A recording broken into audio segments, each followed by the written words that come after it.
Hey guys, welcome back. Today we're going to talk about the second half, the end of chapter 10, monopolies. Last time we lectured, we looked at monopolies. We talked about what they are, how they set the price, how they set the quantity. Remember, marginal revenue equals marginal cost. And now today's lecture, we're going to talk about the problems that monopolies have, okay? And as well, how some potential ways to solve them. But before you do that, okay, I want you to check out the office clip. I'll post it right underneath this video in the comment section. All right, check out the office clip and start looking for problems of monopolies. Okay, now that you've come back and you've watched that office clip, right, start thinking about what are some of the problems of monopolies. What was the biggest problem that we saw in that video? Well, clearly, the blueberry muffins cost $8, right? Whenever you have monopoly power, you can charge much higher prices than you would be able to in perfectly competitive marketplace, all right? You still can't charge $1 million for a blueberry muffin, but you could charge $8 for a blueberry muffin as long as the consumers are willing to pay for it. You don't have any other competition to help drive your costs down. All right, so let me kick up my slides here.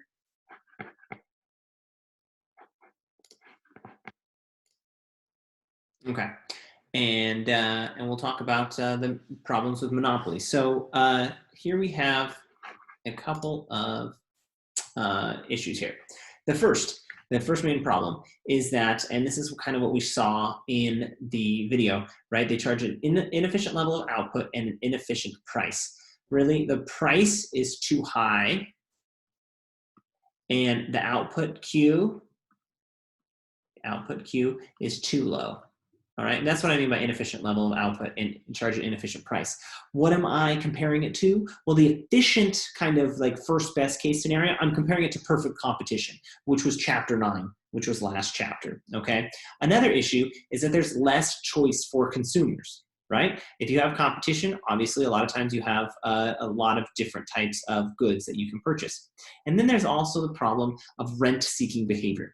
Now, what is rent-seeking behavior? Simply put, it means that people put effort and time and money into trying to maintain their monopoly instead of trying to make their product better, right? So we see this all the time with government lobbying, right? So firms spend all kinds of money to pay lobbyists to send them to the government, to the Capitol, and to try to lobby to get like special protections from laws on their behalf. If they had just put that much effort into making better products, cheaper products, more efficient products, our society would be better off. Okay, we can kind of think of any effort that we put into maintaining a monopoly as kind of wasted. All right, all right. And so if we look at the competitive market versus a monopoly, so here is the supply and demand curve in the market supply and demand in a competitive industry, right? So we're going to say that this price right here, PC, is kind of like the most efficient price. It's the best price possible. The Q, that is the best Q that we want. If I put on my socially benevolent dictator hat and I think what is optimally best for society, it's that price and that quantity.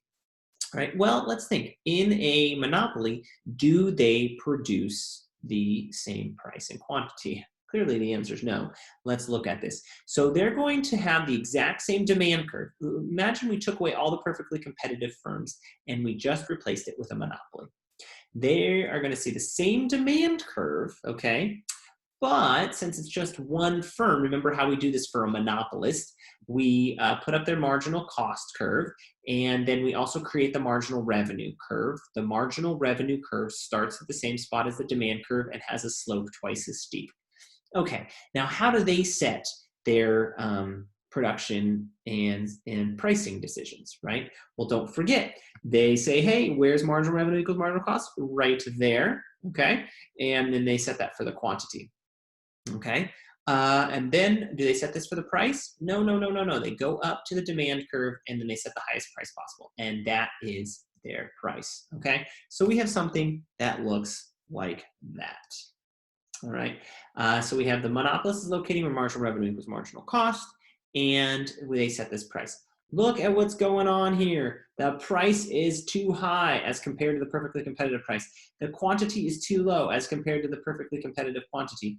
And this is kind of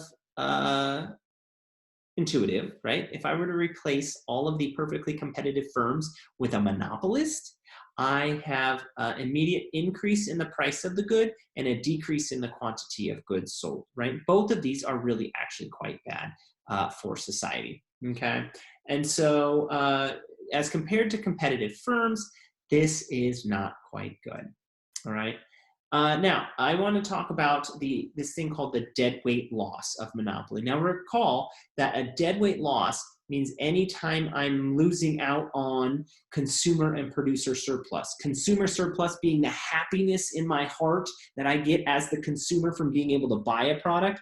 The producer surplus is kind of like profit. It's the leftover money at the end of the day I get to keep after selling my product. It doesn't yet subtract off fixed costs. That's why it's not exactly profit, okay? And so let's think about something here. If, in fact, I had this be a perfectly competitive marketplace, so please ignore this marginal revenue curve here real quick. I'm just showing you what the perfectly competitive market would set it at, right? They set the demand equal to the marginal cost curve, the marginal cost curve being the supply curve for the firms. The marginal cost curve is the supply curve for a firm. Okay, and you can see that the happiness of the consumers can be measured in this area right here. Think about this. This is like, hey, I'm willing to pay up to this much. I only had to pay PC. I have this much happiness in my heart left over. You know, everybody along here has this much happiness left over in their heart. That whole triangle is the consumer surplus. Down here we have the producer surplus, same sort of thing. This is my cost curve. This is how much it cost me as a firm to produce the product. I was able to sell it for PC. I have this kind of producer surplus. And so this whole triangle. So we can think of this whole big triangle here as the gains from trade. Sorry about that. We think about that big, huge triangle as the gains from trade. Now, as a monopolist, let's see, where are they going to locate at? They're going to locate here and a price of there. You can see that, look, the consumers now only get this much surplus right here. Do you see that? Because there's only QM sold, and you know this much is included as well. The producers, well, they clearly get more, okay? And so look, their producers are all making this quantity right here. So this is kind of what kind of a shape is this? A trapezoid. Do you guys see this shape right here? That's the producer surplus. So they're making more perhaps than they were before. And you know what? As a socially benevolent dictator, hey, I'm okay. The monopoly is part of society too. You know, we're transferring some of that happiness from the consumers to the producer. And so while if you're a consumer, that might seem like a bad idea, as a socially benevolent dictator, I'm actually sort of okay with that. You know what I'm not okay with? Look at this. This area here doesn't even get realized at all. Why? Because there used to be QC people buying the product here, but now there's only QM people buying the product here. So these trades didn't even occur. There is no happiness being accrued to either the consumers nor the producers, okay? And so that area I call the deadweight loss, right? So this is a really big problem. There's a deadweight loss. It would be okay if all of the consumer surplus that got robbed from the consumers were transferred to the producers. But there's not. This is the only amount of consumer surplus that's transferred to the monopolist, right? Is that quantity right there. The rest, this yellow triangle here, is just completely lost to society. So our society is just not doing as well. All right. So here's this little summary of what's going on. Output. What's the output? Compare the two. Compare monopoly to perfect competition. Who has the greater output? Yes, you were right. Perfect competition, they produce more. Okay, so the quantity of a monopolist is lower than the quantity in perfect competition. If we were to, suddenly convert this as the marketplace into perfectly competitive marketplace. Okay, the price. Who has the higher price? Monopoly or perfect competition? That's right. Monopoly does have the higher price. And deadweight loss. Which deadweight loss? Which market structure has a bigger deadweight loss? Right, monopolists. Why? Because perfect competition, they didn't have a deadweight loss, right? We said that in perfect competition, the price was the efficient price, the quantity was the efficient quantity, and so they have no deadweight loss. All of the trade that needs to occur is occurring. Okay, and so that's that big, huge problem that we talked about right off the bat, is that the price is too high, the quantity is too low, it creates a deadweight loss, right? So that's problem number one. Let's look at some of the other problems, right? The other ones were few choices and the rent-seeking behaviors. So think about, let's give you an example on about having too few choices. You ever notice how annoying it is when you only have one cable company and they make you buy a bunch of stuff you don't want? That's called bundling. And they can do that because they have monopoly power. If you want that one channel, if you want ESPN, they have to make you buy 72 other channels, okay? That's forcing you to buy more than what that forces you to buy more to get what you want, much more than you really want, okay? And so that is a problem of few choices. Another issue is this rent seeking.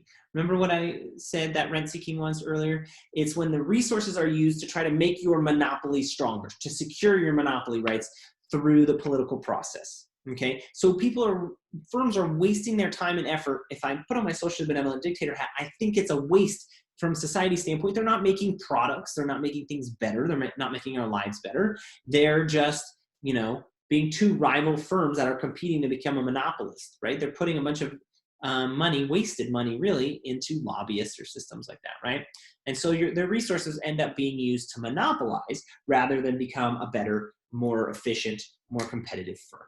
Okay, so those are the three main problems with monopolies. Let's jump over now to three main solutions we might see for the problems associated with monopolies. And the first, I discussed it briefly in the 10A lecture, the first half of chapter 10, breaking up the monopoly, right? We talked about how AT&T was broken up, Standard Oil has been broken up. Maybe, someday they might break up Google or something if it starts getting too big. They tried to break up Microsoft. It kind of fell apart in the appeals process. Okay, but breaking up the monopoly does have some ideas, right? If you break up the monopoly into different firms that are competing against each other, hey, you just turn the monopoly marketplace into a perfectly competitive marketplace, right? And so this can reduce or even eliminate the deadweight loss. The federal government has the teeth to do this, actually. The Sherman Act in 1890 allows the government, the FTC, to step in and break up monopolies that are too big in order to promote competition.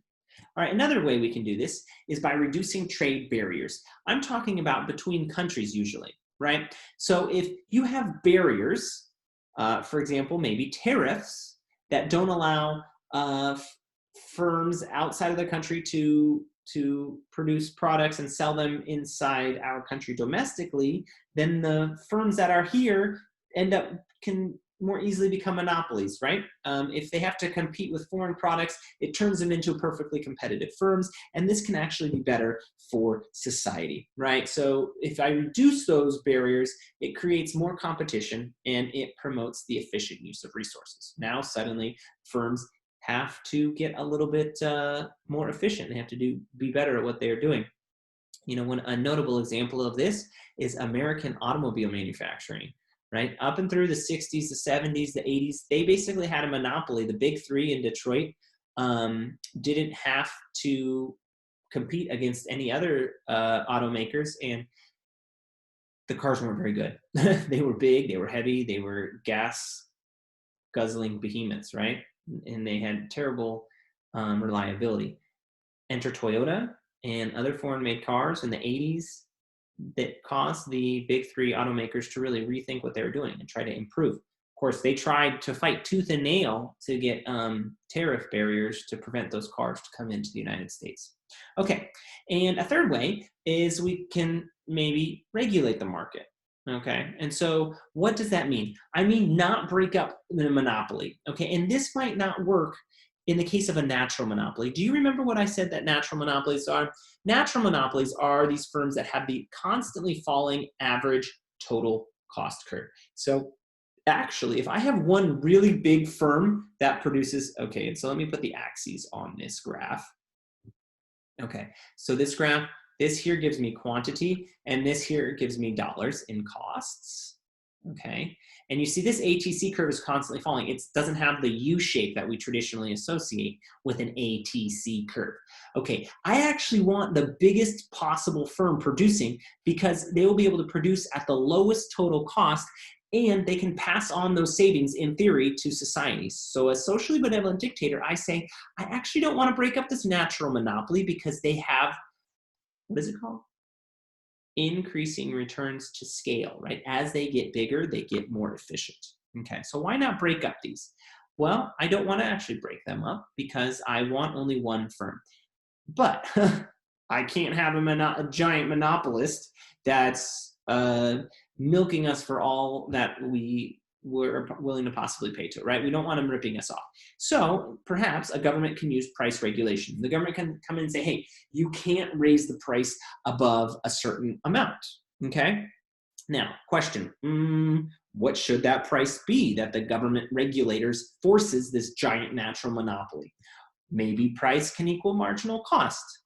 Yeah, that's actually kind of good because you know what? If you think about a perfectly competitive firm, right, the cost is at the intersection of the supply and demand curve, and the supply curve is in fact the marginal cost curve. So you know what? In a perfectly competitive marketplace, the price does equal a marginal cost, right? Okay, so maybe we should do that. So let's look at this graph. Oh, there's a problem here. Notice, when I have a constantly falling ATC curve, that means that I have a flat or not at all increasing marginal cost curve. Do you see that? Normally, the marginal cost curve, you know, kind of goes down and swooshes up, and then I have an ATC curve that comes in and comes down and goes up like that, right? But in this case, I have a very low marginal cost curve because for some reason the marginal cost is low and it's pulling down the ATC curve. If I do marginal cost pricing, okay, it might be right here. Okay, so let me unpack that a little bit more. The monopolist, if we just let the monopolist choose any price they want, what are they going to choose? Yeah, that's right. Marginal revenue equals marginal cost. And that is right here. Boom. Marginal revenue equals marginal cost. They're going to set the monopolist price, and they're going to set this right here as the monopolist quantity. Okay, and so let's see, how much profit will they be making? I know how to do this, right? Remember, this is how much they're selling the product for. I go down to the cost curve, it's this point right here, and that's how much cost. So the distance up to the cost curve is how much it's costing them to make each unit. They're selling it for this much, and actually they're able to make this much profit per unit. You see that? They're actually not making that much. It's a monopoly. It's a natural monopoly, but for whatever reason, they're just not, the best that they can do is not that much profit, okay? So this right here is the profit in the world of no regulation. So they're making a profit, but you know, the society thinks, oh my goodness, this is not good. This price is too high. We need to force the firm to do marginal cost pricing. So let's say, hey, here's the marginal cost. So I'm going to call this PR, meaning that's the price that they're required or regulated to produce. Okay, so they say, I know what I'm going to do. Since this is my price that I'm regulated, this is also becomes kind of my marginal revenue curve. Okay, and so I'm going to go ahead and set this quantity right here. That's how much I make. Well, at that quantity, notice, there's no time that the marginal cost curve is ever above ATC. Do you see how the marginal cost curve is always below ATC? In other words, anytime you set the price to equal marginal cost, and if you set it equal to here, they're actually losing a lot, making a loss from here. Oops, that's too high, sorry. Okay, from here to here, they're making a loss. Okay, and that's this right here. In other words, marginal cost pricing, even though it sounds like a good idea, will always put this company out of business. Okay, so we have a loss. The firm's going to go out of business if, in fact, I don't do something. Well, maybe the government can give subsidies to the firm. Oh my goodness, this is not politically palatable. I have this big monopoly. People are worried about it ripping off people. And if I set marginal cost pricing, I end up having to have the government subsidize the firm. taxpayers and voters are not going to be okay with the government actually giving money to this monopolist that seems like they're ripping off the society, okay? Well, what if I, instead of doing that, I said, you know what, what's the minimum amount that I could set so the firm doesn't make a loss? I know, average total cost, because that's what it costs them to make it. If I can force the firm to sell the product for whatever the costs are to make it, guess what? I have zero profit. Maybe I can just set the price at average total cost. So this is called average total cost pricing, whereas the last example was called marginal cost pricing. This is called average total cost pricing. Now let's explore that a little bit. So here is the amount that the monopolist wants to make if we don't make him regulate. This is the price right here. If I have some marginal cost regulation, he's going to produce this quantity and sell it for that much, but that's far too low. What if I did average total cost pricing? So that's going to look something like this, right? So where the average total cost hits the demand curve right there, and they're going to sell it for PA, and they're going to sell QA of them. And so maybe that's the best solution to this dilemma, average total cost pricing. Unfortunately, it brings in other issues. Although the firm is breaking even, so you know, if I asked you to calculate the profit here at this point, you notice that the ATC and the demand curve are at the same exact spot. So the firm is making zero profit. All right. One of the issues with setting price to average total cost, though, is that suddenly, if you think about it, the monopolist actually has an incentive to raise the cost. If they can somehow prove to the government, oh man, this is really costly to produce this product, now you're going to let me sell it for more, and the government regulator has to say, yeah, I did say is average total cost pricing. So the government ends up, the monopoly ends up trying to increase their costs. For example, they'll start awarding their employees, I don't know, cruises to Bora Bora, and they'll try to incorporate that in their costs in order to make the government regulator allow them to sell their product for more. Okay, another option is a government enterprise. You can just have the government take it over, and you can operate it as a government enterprise. Any profits at all go back to the taxpayers, go to the state. So in many countries, actually, to this day, the oil refining and the sale of gasoline is all a government enterprise. Unfortunately, guess what? If you work in a company and you know that all your profits you don't get to keep, they just have to get sent back to the state, guess what? The people who work in that company have no incentive to make a lot of profits. And so you tend to find really, really inefficient government enterprises. And as a matter of fact, in Mexico, they're used to have a government-owned gasoline company called Pemex, but they've done they've privatized it. It is no longer government-owned because it was just too inefficient. Okay, so you know what? I have to give a little bit of a caveat about government oversight. Even though monopolies have some problems, when I put in government solutions, it actually might eliminate the profit motive and the necessity to innovate and improve efficiency, right? It actually might make it worse. Right on top of that, government employees are rarely fired, regardless of their performance. So there's problems, there's monopoly problems. There certainly are problems to society from the monopoly. But the issue is maybe when the government comes in and tries to solve things, it's possible that they actually might add their own problems, which might be worse than the inefficiencies from the deadweight loss created by the monopoly all by itself. So maybe we should kind of let the free market take hold, right? Why should I do that? Well, if I have marginal cost pricing, this is not the free market. Marginal cost pricing is certainly government intervention.